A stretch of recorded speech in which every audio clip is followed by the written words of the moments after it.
The day's other headlines start at the Federal Reserve. The central bank today cut its top-line interest rate by a quarter point for the second time this year.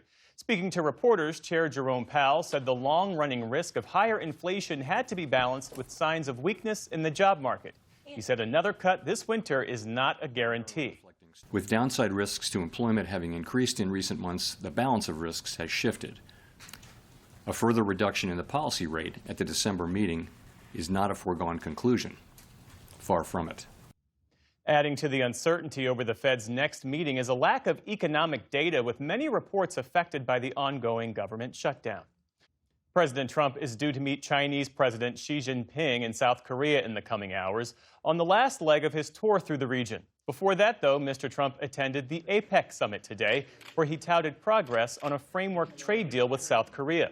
South Korean companies are set to invest $350 billion in the American economy in exchange for U.S. tariff relief. The deal hasn't been signed yet, but Mr. Trump told leaders it's all but done. A lot was determined, very much determined, and we made our deal. We pretty much finalized a trade deal. South Korean officials said the potential deal involves both cash investments and cooperation on shipbuilding. There was also pageantry amid the trade politics, including the president being presented with this replica crown from one of Korea's ancient dynasties. In Eastern Europe, the U.S. military has confirmed it's reducing its presence along NATO's border with Ukraine.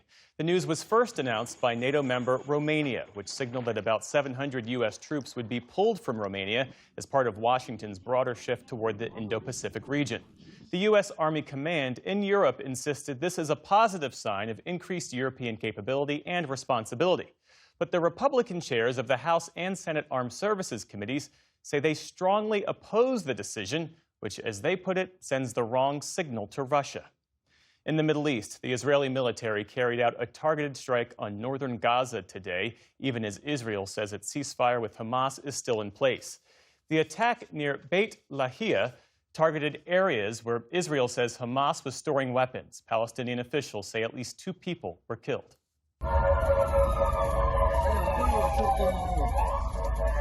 It comes after Israel carried out heavy airstrikes overnight across Gaza, killing more than 100 people, including 46 children. Some were struck at a central hospital, as seen in this footage from our producer in Gaza, Shams Odeh. One man described how he lost loved ones in the strike.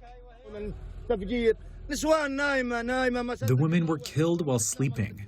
They couldn't wait to go from sleeping on the dirt in tents to sleeping in some form of shelter. To the negotiating parties, I wish you could see our tragedy here and how dire our situation is. Israel says the strikes were in retaliation for the killing of an Israeli soldier in southern Gaza, as well as a violation by Hamas related to the return of hostage remains. They were the deadliest attacks since the ceasefire started earlier this month. In Brazil, officials say the death toll from a massive raid on a drug gang in Rio de Janeiro has jumped to at least 119. That includes 4 policemen. Dozens of bodies were laid side by side on a city street as residents looked for missing relatives. Yesterday, some 2,500 officers carried out what officials are calling the largest such anti-drug raid in the city's history. The UN today called for an end to the so-called cycle of extreme brutality in Brazil's policing methods. Rio's state government says those who were killed had resisted police. A jury in Illinois convicted a former sheriff's deputy today of second-degree murder for killing Sonia Massey, who had called 911 for help. The jury did not convict Sean Grayson of first-degree murder, which could have meant life in prison. Instead, the 31-year-old faces up to 20 years or possibly probation. Grayson and another deputy responded to Massey's home last year after she reported a possible intruder. Grayson shot Massey as she held a pot of boiling water. His lawyers argued he feared that she would throw it at him. This second-degree murder charge, make no mistake, Sean Grayson is convicted of murder. He is a murderer now. Outside the court, lawyers for Massey's family said the lesser charge still amounts to justice. AI giant NVIDIA became the world's first $5 trillion company today. The chipmaker's market value has surged amid an AI boom that is reshaping the world's economy. But it's also raised concerns about a potential AI bubble. NVIDIA's shares jumped nearly 3% today. Elsewhere on Wall Street, stocks closed mixed after that Fed rate cut. The Dow Jones Industrial Average slipped about 75 points on the day. The Nasdaq rose 130 points. The S&P 500 ended virtually flat. And letters from a pair of World War I soldiers have been found in a bottle on a beach in Western Australia.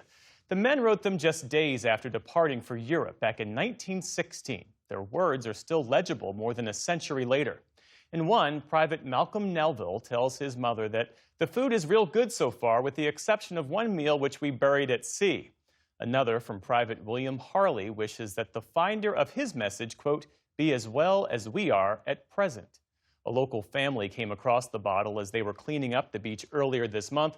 One of the soldiers' granddaughters called the discovery a miracle. Still to come on the NewsHour, how the massive data centers being built for artificial intelligence could affect electricity bills. Israel returns Palestinian prisoners as part of the ceasefire deal, but their condition sparks new accusations of abuse. And journalist Jonathan Karl discusses his new book, looking at the Trump administration's focus on retribution.